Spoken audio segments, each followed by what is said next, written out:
C'est toujours très intimidant d'être devant les autres. On peut se cacher dans la foule, mais là, il faut se révéler d'une certaine façon. Et je sens que c'était ça le gros défi pour eux. Se dépasser, de s'ouvrir et d'embarquer dans le jeu.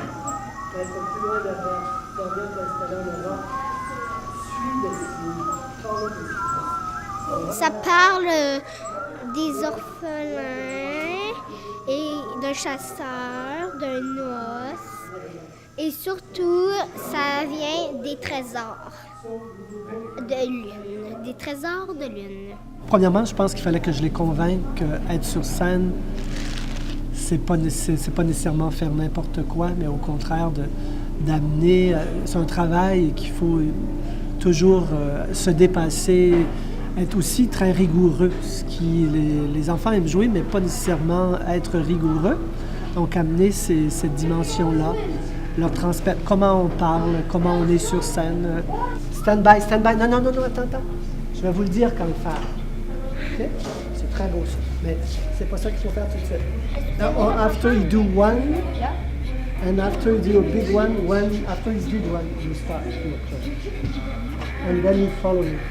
OK? Richard, marque-le.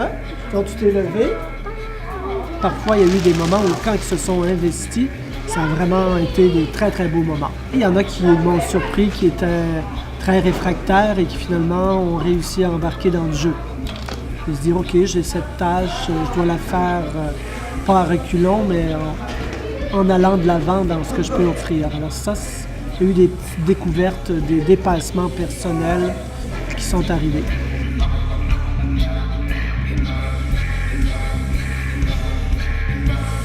Je pense qu'une chose qui est très forte là-dedans, c'est qu'ils retrouvent leurs racines dans ces histoires. Et on s'aperçoit que même s'ils vivent présentement à Montréal, je pense qu'ils vont ressortir du projet avec une connaissance plus grande, une fierté aussi de leur propre culture, de voir que c'est une richesse. Ils doivent la conserver, la porter avec eux, peu importe où ils iront dans la vie.